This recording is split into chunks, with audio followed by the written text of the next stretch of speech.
Please channel को लाज़मी support किया कीजिए। तुम देख रही हो इब्रश अपने बेटों को वो दोनों कमरे की खिड़की से लॉन में नज़र आता मंजर देख रहे थे, जहां फ़ाखर हमाद अपनी नाना और मामू मामी को एक्शन दिखाते हंसाते जा रहे थे। वो अब यूएसए में एडजस्ट कैसे हो सकते? उनका रहन सहन, पहनना ओढ़ना, इवन नेचर भी पाकिस्तानी हो चुकी है। इब्रश उसकी बात पर अफसोस करती सर झुका गई। अब पछताने का कोई फ़ायदा नहीं रहा था। मैं अपने पेरेंट्स का इकलौता बेटा सारी ज़िंदगी तनहा ज़िंदगी गुजारता रहा हूँ। मेरे जैसे लोग अपनी औलाद और बीवी के साथ अपनी सारी विशेष को पूरा करने की ख्वाहिश रखते हैं। मैं खुद तो इकलौता था, लेकिन जब मेरे ट्विंस पैदा हुए तब बहुत खुश हुआ था। मुझे लगा मेरी दुनिया मुकम्मल हो गई है। एक प्यारी सी लविंग वाइफ और क्यूट ट्विंस, मेरे घर में रौनक लग जाएगी। But I was wrong. वो मुस्कुराता बेड पर जा बैठा और इब्रश पहली बार उसका शिकवा सुनती दर्द महसूस करती है। मेरे ट्विंस मेरे पास नहीं थे। तुमने मेरे पास रहने की बजाय यहाँ को तरजीह दी, और आज मैं देख रहा हूँ कि मेरे बच्चे मेरे पास नहीं, जहाँ ज़्यादा खुश हैं वो मुझसे दूर हो चुके हैं। इब्रश वो उठकर अपना पासपोर्ट और बैग निकालने लगा। तैमूर वो बुरी तरह रोती उससे चिमट गई, जो अपनी शाम की फ़्लाइट बुक करवाने लगा था।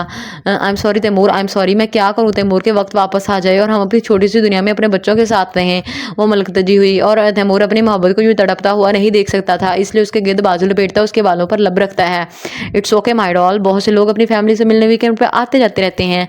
मैं भी एक्स्ट्रा वर्क करके बस पुश डालकर हर वीकेंड आ जाया करूँगा। वो उसे दिलासा देता है, जिस पर वो मजीद शर्मिंदा होने लगी। उदास मत हो माय लव, इंशाल्लाह हम एक दिन ही सही लेकिन मिल लेंगे। मैं डेली काम पर भी बात कर लिया करूँगा, तुम मेरी कमी महसूस नहीं करोगी, जैसे हमारे ट्विंस को नहीं होती। उसकी बात पर नफ़ी में सर हिलाती है। नहीं, वो आपकी कमी महसूस करते, हर खुशी गम पर आपको याद करते हैं। आपकी याद हम वक्त उनके साथ होती, लेकिन वो बच्चे हैं। वो एक पल में उदास तो अगले पल खुश। वो हकीकत बयान करती है। मुझे उनके बड़े होने की फ़िक्र है। जब वो बड़े होंगे तब उन्हें आपकी ज़्यादा ज़रूरत होगी। वो अभी बेफिक्र हैं, सारी ज़िंदगी ऐसे नहीं रहेंगे। वो उसका हाथ थाम कर कहती है, और तैमूर बैग और पासपोर्ट मेज़ पर रखता उसे अपने साथ बेड पर ले आया। एग्जैक्टली यही कह रहा, जैसे जैसे वो बड़े होते जाएंगे समझ जाएंगे।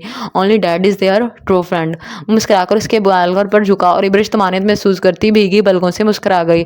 So chill, be happy and forward it.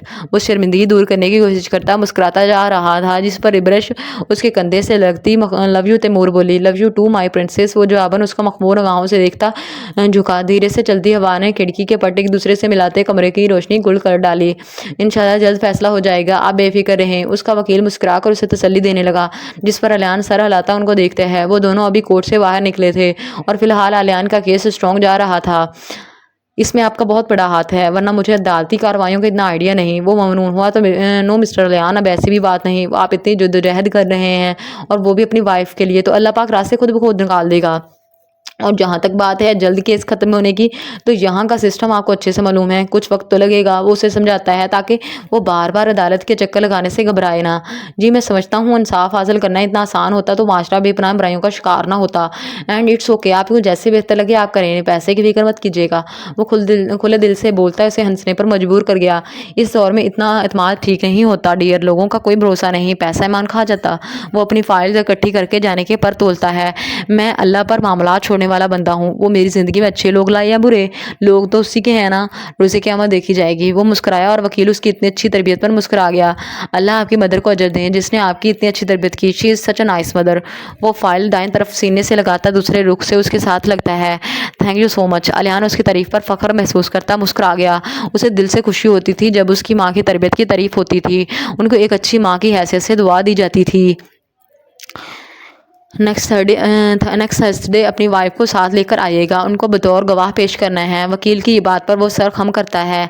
Okay C you, मुझे क्लाइंट से मिलना है, इसलिए फिर बात होती है। अल्लाह हाफिज़। वो कहते वहाँ से निकल गया, और अलियान धीमी मुस्कुरा लिए जाने लगा कि अरशद और उसका वकील उसके सामने आते हैं। अलियान के उनको देखकर मुस्कुराहट सिमटी।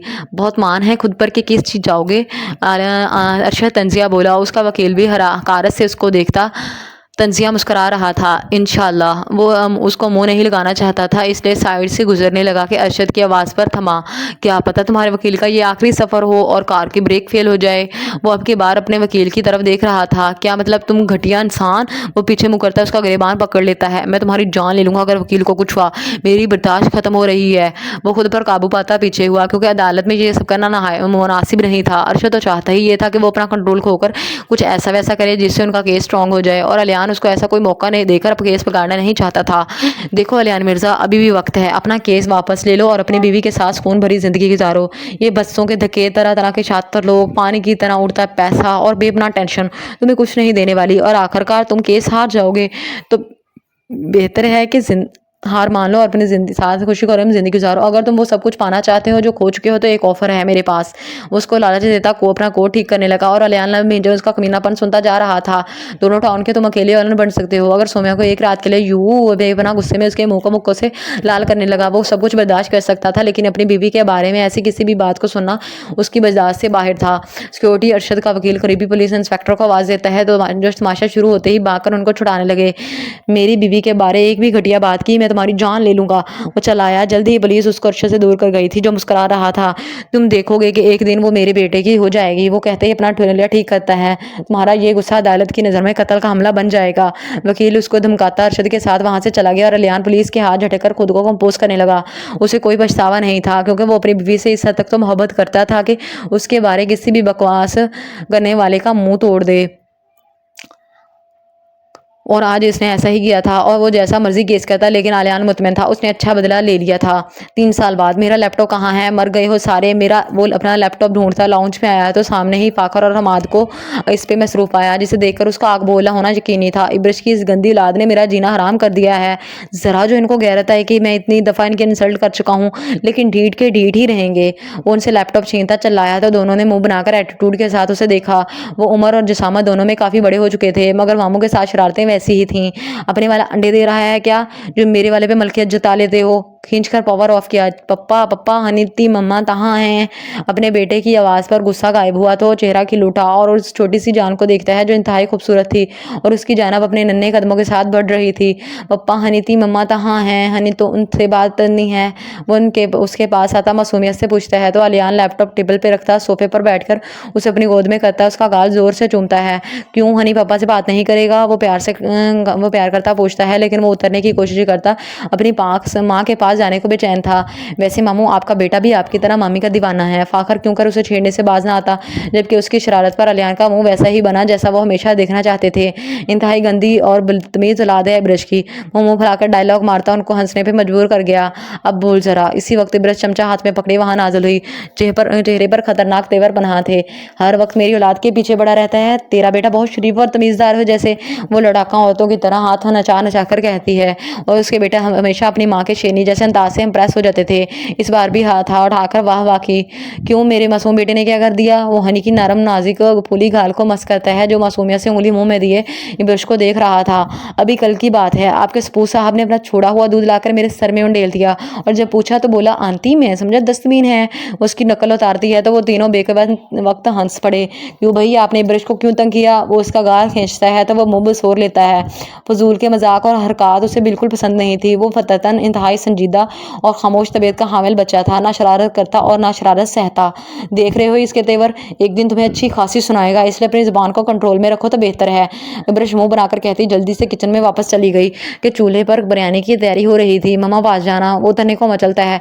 हनी मेरी प्यारी सी जान, पापा से भी बात किया करो ना, और मम्मा तो गंदी सी हैं, उनके पास क्यों जाना। वो सरगशाना लहजे में कहता उसे छेड़ता है, और हनी ने उसको यूं देखा जैसे अभी कच्चा चबा जाएगा। नहीं मम्मा पारी हैं, बुरी बात, ऐसे नहीं कहते। हनी मम्मा पास जा रहा। वो सख्ती से कहता उसकी गोद से निकलकर लॉन से रुखसत होने लगा, और अलियान की बेचारी से शक्ल देखकर फाखर और हमाद का हंस बुरा हाल था। उनका मामू अपने बेटे और बीबी से मजाक करने से कासर था। वो मजाकिया और बातूनी शख्स दो संजीदा और गसीले लोगों का दीवाना था। पता नहीं किस मनहूस पर चली गई है गंदी औलाद। जरा जो मेरे मजाक का मनस का जवाब दे दे। ऊपर से गुस्सा करता, दर्स देना शुरू कर देता। वो अब ब्रश की औलाद के साथ अपनी औलाद का भी घसीट चुका था। आपकी औलाद है मामू तो आप पर ही जाएगी। हमारे पैंट की जेब में स्टाइल के साथ हाथ डालकर चोट की।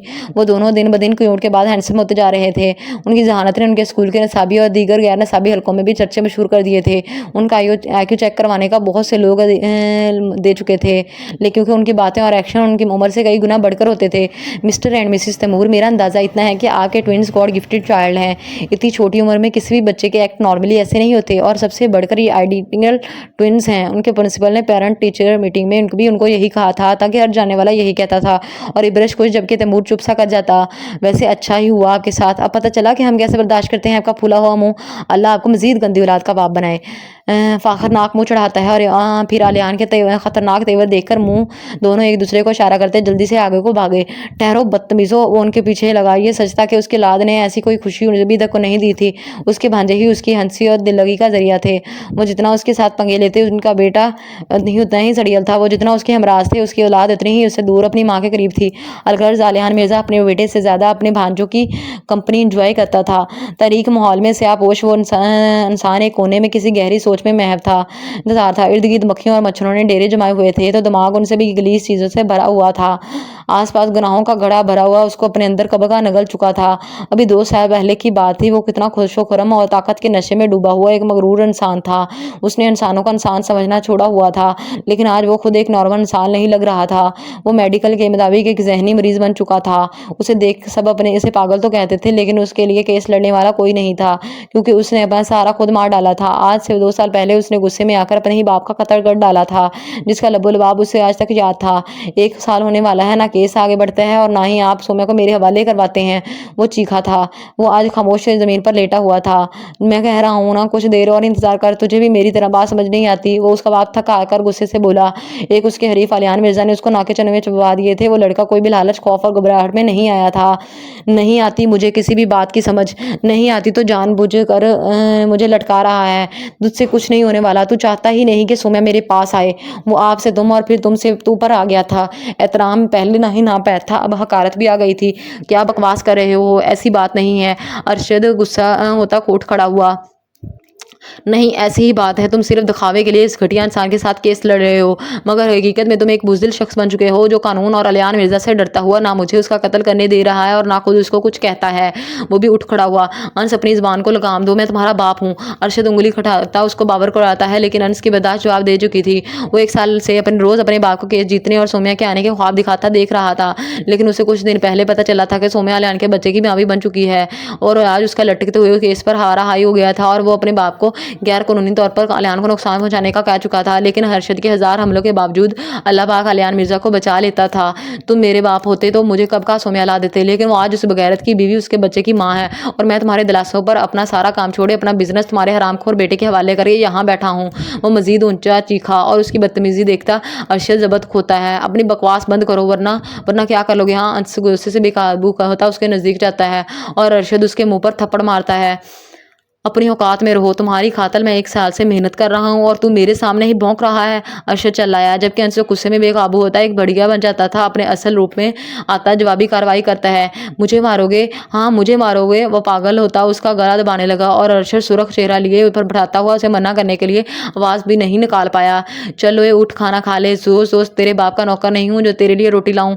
उसका साथी कैदी उसके घुटने पर पैर की ठोकर मारता है और वक्त यकदम उसके आलिशान घर से होता दोबारा इस तारीख जेल के दरो दीवार से सर पटकने लगा और ख्यालों में ज्ञान से रोता हुआ उठ बैठा। औलाद को बेलगाम छोड़ने वालों को औलाद ही लगाम डालती है और माँ बाप का नाफरमान दुनिया और आखिरत दोनों में रसवाई और तारीकी पाता है।